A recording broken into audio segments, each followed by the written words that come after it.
if I had to do a sci-fi reincarnate monster. Now this is what is it? This I was thinking about it because there's a movie comes out I think in July called Jurassic World Rebirth. It's the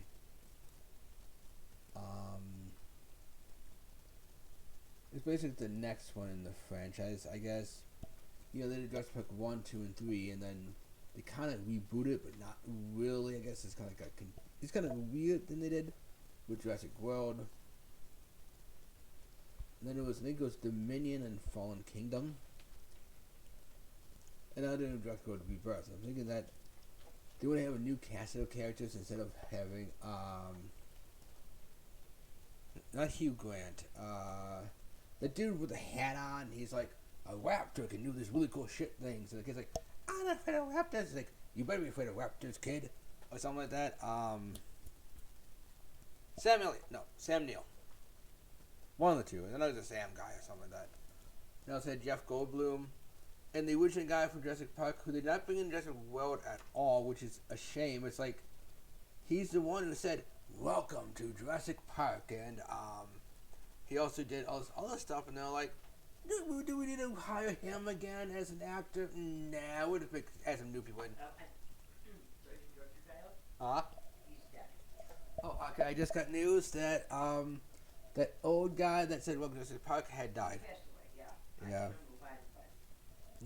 I guess he died a long time ago, man.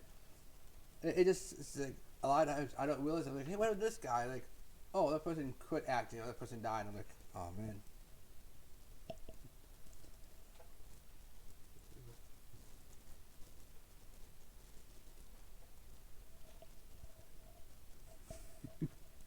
And occasionally I will watch these things from this YouTube channel called Goji Center, and it's cool. It's awesome. They have, like I cannot do all the symbol. It looks kind of cool. It's almost like a mixture of like a wolf with like the Transformers logo.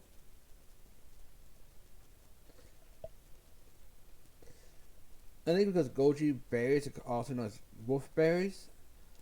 I'm thinking that's why they call them that. I don't know. I like to know like why they got the name Goji Center. They probably have it on one of the videos. Like they're probably like, go to this video, and I'm like, okay. Anyway, so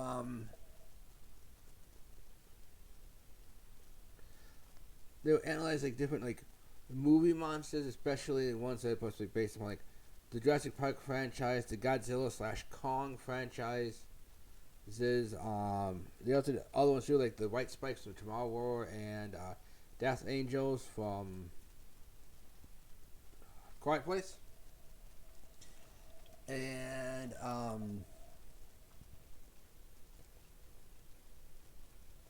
one they looked at was like, because I guess in Jurassic World, was it Dominion? I think it was. What's in which one Jurassic World? I can't remember. One of those two, they introduced this creature called the Indominus Rex, which the hint of it is that it's supposed to have like raptor DNA, and that's how it's able to communicate with these raptors, right? It's actually funny on Nostalgia Critic, just real quick, he makes reference on his review videos where the kid goes, I think it's part raptor, and he goes, no, really? You think that something that looks like almost like a raptor and acts like raptor? It's like, of course it'll be part raptor, you know, and it's like, okay, you know. But I think he did, like it, because I wasn't sure watching the movie, and I remember, like, hearing about it, so I had to watch this one scene, the bringing back of the T-Rex. Because if, I don't know if you saw part 3 or not, though, the T-Rex did not do too well in that movie. Like, part 1 and 2, the T-Rex was practically the star, and then all of a sudden, like, no, T-Rex is no longer the star, and then World Dominion, whatever it was, comes out and says, you know what, let's bring the T-Rex back as the star. But they also introduced a creature called the Indominus Rex, basically, scientists trying to do science and hybridize these dangerous creatures, right? And then, of course, I think they did, the next one, it was either Jurassic Dominion well, it was in Fallen Kingdom. They introduced a creature called the Indoraptor, which was supposed to make like a better, more designed creature of the Indominus Rex, right? Like that's what they did.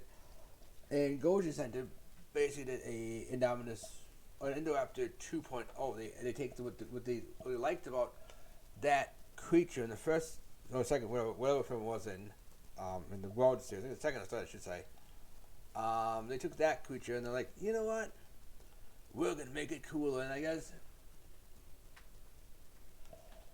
people came out and they were like, you know, we're gonna make our own hybrid monsters, and they are gonna beat Indoraptor 2.0's ass, and then you ever get Indoraptor 3.0, and Goji's like, nope, we'll still kick your ass, and here's why. They got to give like reasons behind it, like whether like really big wings for flight would be cool, but then you might have to take into consideration how much time there has to be on land and running before you can get off the ground. You know, like a small creature with tinier wings that can flutter its wings and fly right away. Like, all these things have to take into account. You know, one person like this Dunkleosteus, cause like the skull, like armor skull of the Dunkleosteus, but it's like, it's not really that powerful, I guess, or like the powerful punch of the pistol shrimp. It only works because of underwater physics. You try punching through air in the same way you could punch through water. It's completely different, you know? But anyway, so,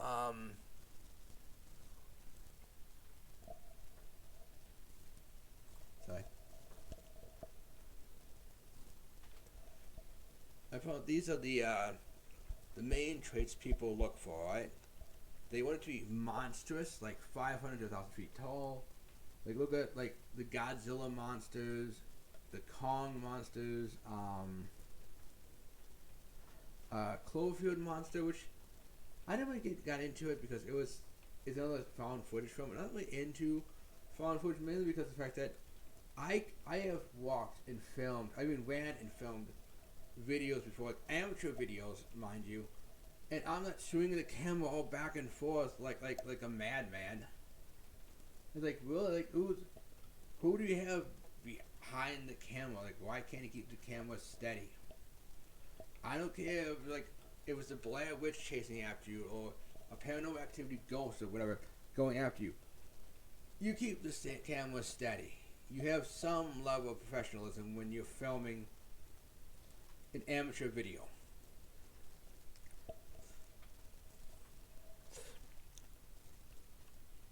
Okay. Then of course,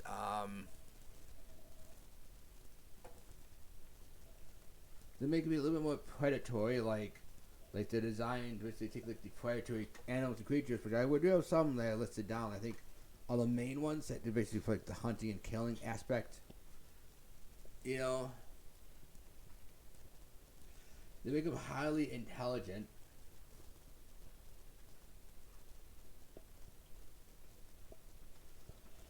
Like in Tomorrow World, these white spikes, the queen upon getting captured basically pretends to basically just be like knocked out unconscious, but really it's calling it's youngest brethren or basically the rest of his hive to the location. And if something happens, I guess, with the Indoraptor, it pretends to be asleep. So I could get one up on this one guy, and it's like, okay, that's pretty smart, pretty terrifying. You know, they were. I don't know how well it could handle against other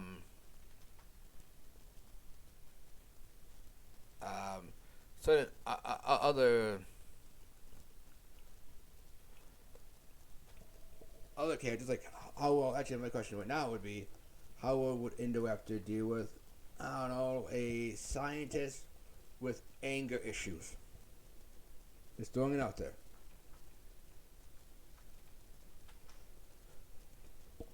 I mean, maybe, I don't know. But anyway, so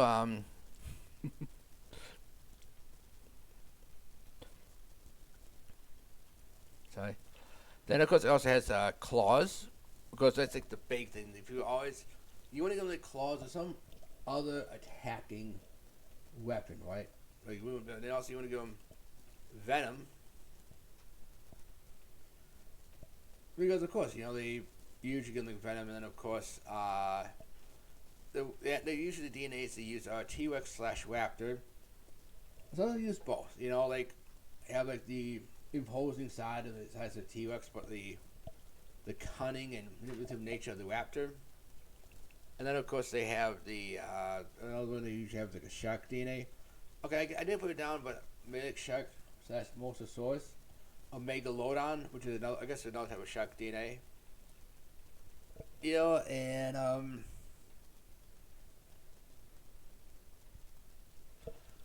yeah, I can kind of see that. Then it goes to croc DNA, because crocodiles you can use alligator DNA, but alligators a little more laid back and chill. They just kind of like laze around and they just let the food come to them. Crocodiles, though, no, they go after their food. They go after them and they whip them and tear them to shreds. Okay, alligators do too, but like that's after you trigger their death roll response. They snap down and they spin. Yeah, crocodiles, though, they're actively searching for the prey.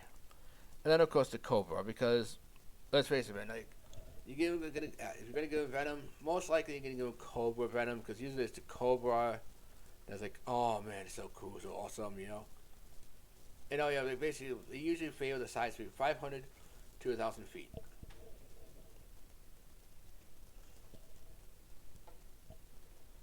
And of course, they're either really fast, like really fast with stamina, or they're really strong with durability, or some mix of them, or they're very, very big. Usually, you want to show them as being monstrous, like they could easily take you down if you want to, right? And a lot of people, when they kind of conceive like monsters, I never consider monsters like similar to that before. You're like, oh, how would I make like a monster? Ooh, like terrifying, But if I do like a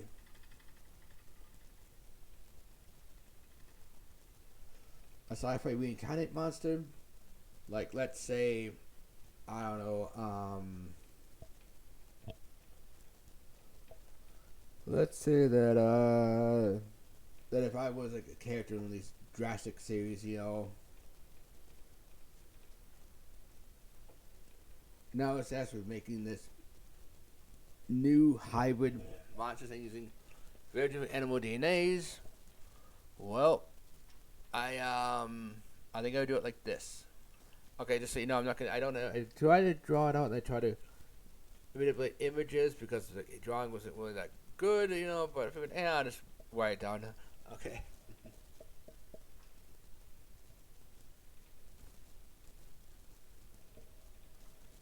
Let's see. I have first of all, the creature would be cute and cuddly. I would say about 1 to 4 feet in length, because why not? It'd be cute,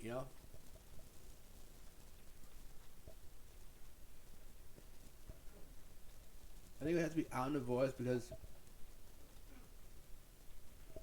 if you make it more of a like a prey animal, then you're kind of expecting it to get hunted down and killed, right?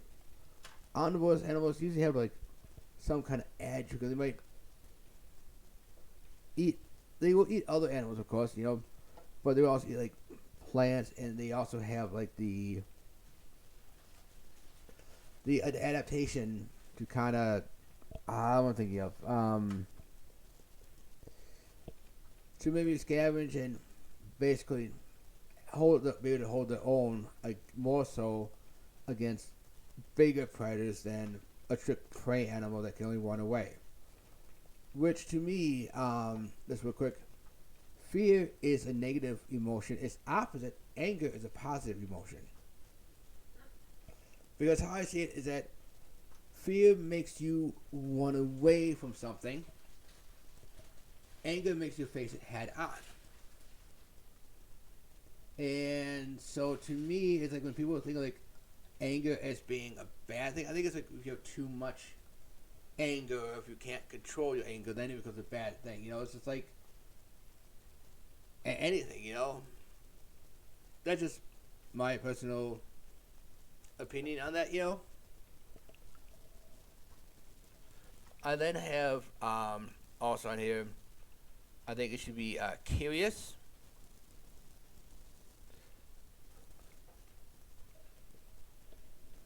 I should have put on playful as well. But yeah, because like, basically curious and playful are actually two traits which we as a human species see as being like adorable. Like we see it as being cute. And the reason why I see them as cute for is because basically at some point in time in our evolutionary line, what we're like basically having bigger heads and needing to have more time to learn stuff. If we looked at our babies and we're like, meh, we'll let them fend for themselves, you know, they wouldn't survive, right? So basically, evolution basically kicks in and says, you look at this thing and it's gonna look cute to you, and that's why we see something with like a bigger head, a smaller body, we see it as being cute. Right, like with puppies and kitties, we see them being cute. Oh, there's actually I can't remember what it was, but they put a bunch of out. They look like a hammer, right? Like a nice big sledgehammer, like a normal looking hammer. It's not gonna look cute at all. But you make a normal looking hammer, make the head of the hammer bigger, with the base, the stick of the hammer smaller and like a little bit chunkier. We go, oh, that's kind of cute, right? Like you see anything, you put cute behind it, and you can see like the things that make it look cute. Then of course I put down like it should have like horns, because you know if a monster has claws, you're gonna have some form of defense. That's one defense is horns, right? Sorry. And then of course we have poison. Now you might be thinking, well, wait a second, Ryder. Poison?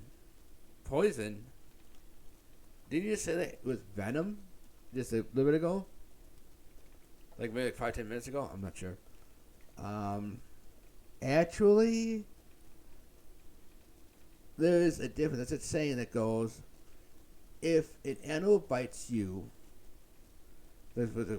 any animal, saying that goes, if it bites you and you die, it was venomous. If you bite it and you die, it was poisonous. But if it passively aggressively criticizes you your entire life and then you die, it was toxic. Just saying. Alright. And then I also put down like spines and like armor. I don't know if I will talk about it later on, but I don't know which one I would use exactly, like a poison defense, a spine defense, or an armor defense, because all those are good for like defenses, you know. Animals I would use Triceratops, the pterodactyl, which, fun fact, just as the Mosasaurus and the Ichthyosaur and the Plesiosaur, they weren't actually dinosaurs. Dinosaurs is basically the strict giant land animals of like Jurassic to the Cretaceous. Like they had to all the things they had to I think they had the skull, like the anapsid or diapsid or whatever. There's like certain rules and regulations for it to be a dinosaur, like, and so mosasaurs, plesiosaurs, and ichthyosaurs, they are not dinosaurs because they're in the water. And pterodactyls, goes like to the sky, or pterosaurs in general, I should say, they're also not dinosaurs. It's like really, really weird, you know.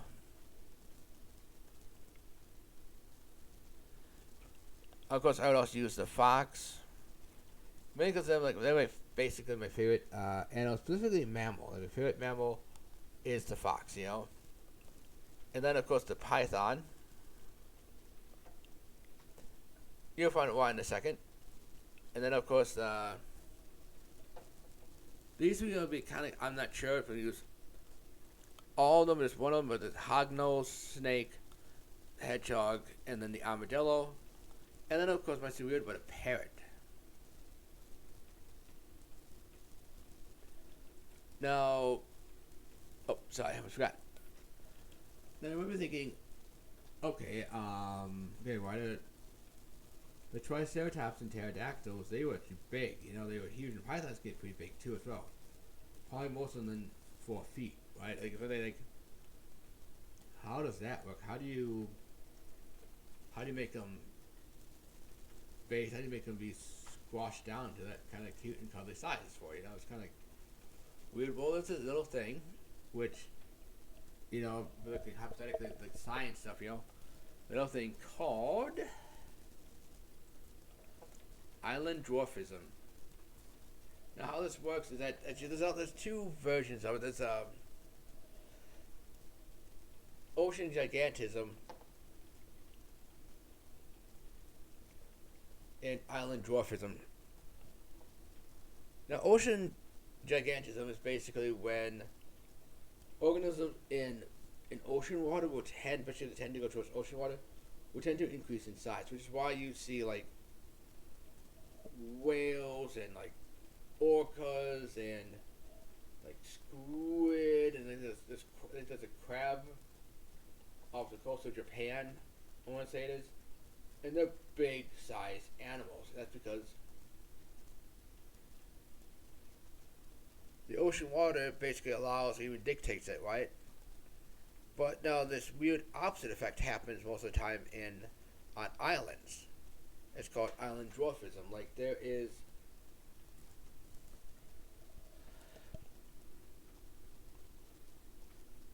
so you have like the Asian elephant, right? And then you have the African elephant. But remember quickly, there's the African bush elephant, which is on like a small island off the coast of Africa, I want to say, and they're actually smaller. You have on the mainland, I want to say like Asia. What is South America? I'll have to look it up in a little bit. I can't remember what it was, but in some place in the mainland, you have reticulated pythons, which are so big they have been known to eat people. Like only once or twice, but still they're big enough to eat people. So you probably don't want it as a pet, right? Like as they're too big, they're too big for a mere mortal to handle. They shouldn't be having as a pet, right? But now if you go on this little island, though, you then have dwarf reticulated pythons. They're basically reticulated pythons, but they're small. They don't get that big. And then if then to the breeding and genetic mutations, you then have super dwarf reticulated python.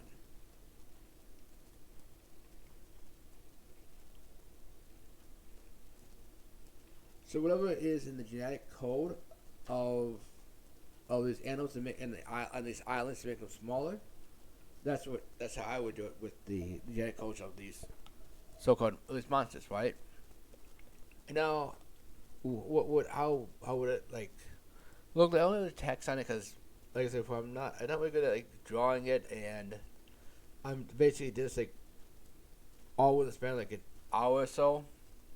So here we go.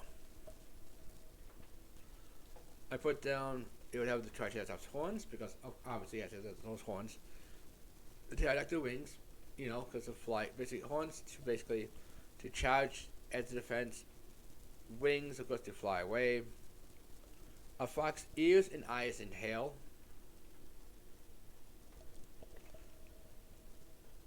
Because fox is specifically the one I would use would be the red fox or Vupes. Their ears are basically really good for like hearing things, and eyes are also really good for seeing things, especially at night. And the tail, because let's face it, it's a floofy tail. A floofy tail.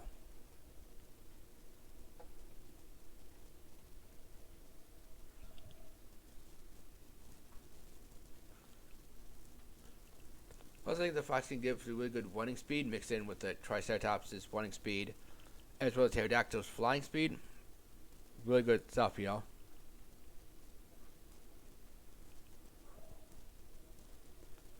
Now these ones, I don't know if I use all three or if I just one of each, but the hognose is poison.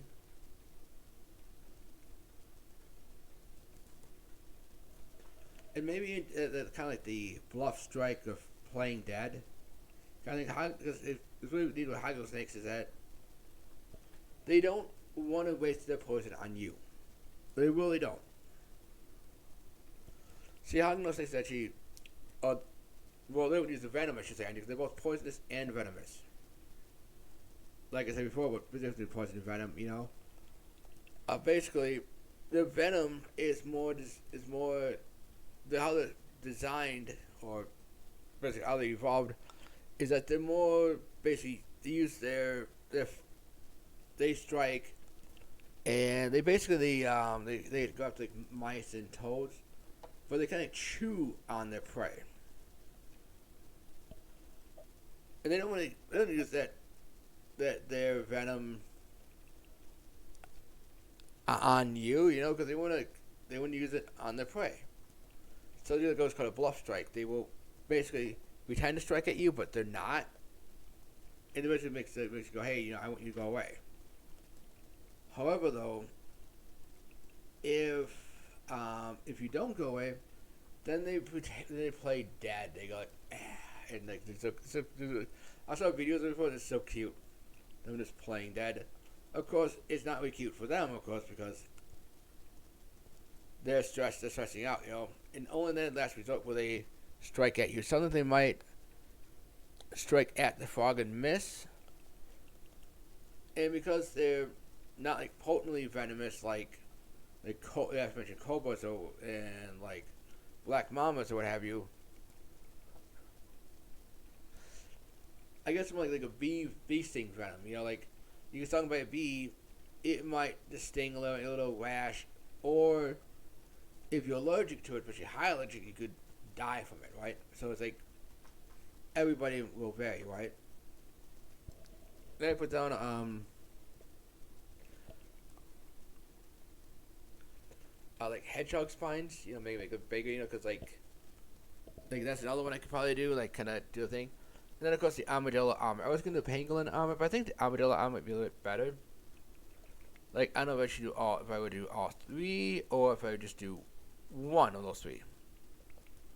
Now here's why I did the python. Of course, I put down the main one is python brumation.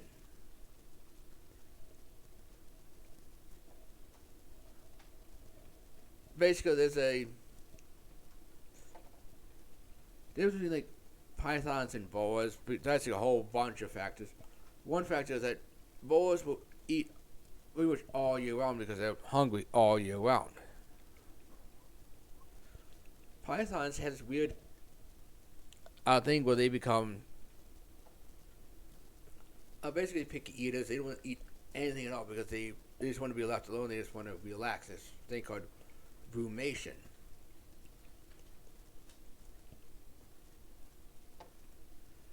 Have you ever seen like a little one be picky on what they want to eat and not want to eat anything at all because they're just not hungry, and even though they should be eating, you know, they're like, no, I don't want the food, no, you know?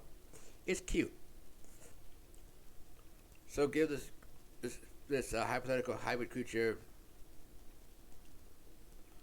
the python, the brumation thing, really cute, especially when the time they don't want to eat.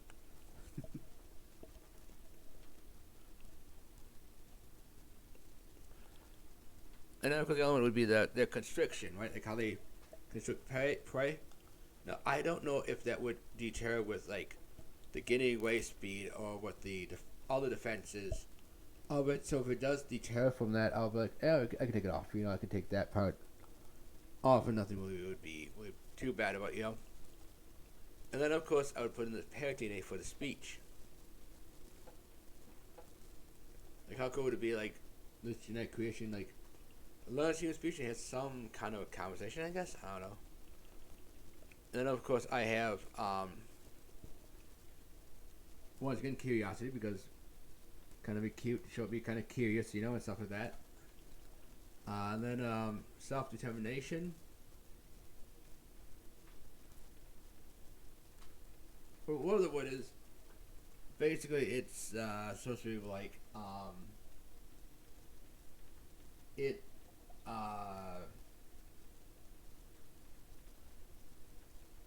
like it would be designed to look out for its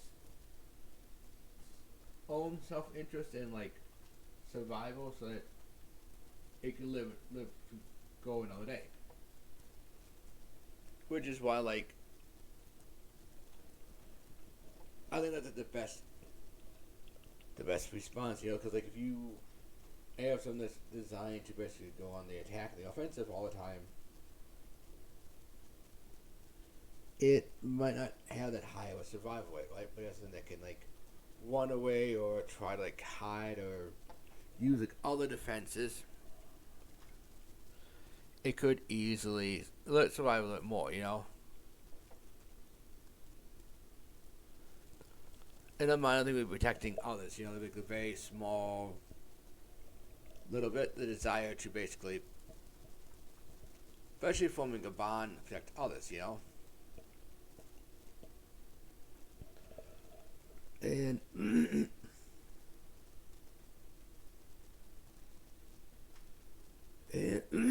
sorry, and that's about it. And remember to like, comment, and subscribe. And I hope to hear from you real soon. And goodbye.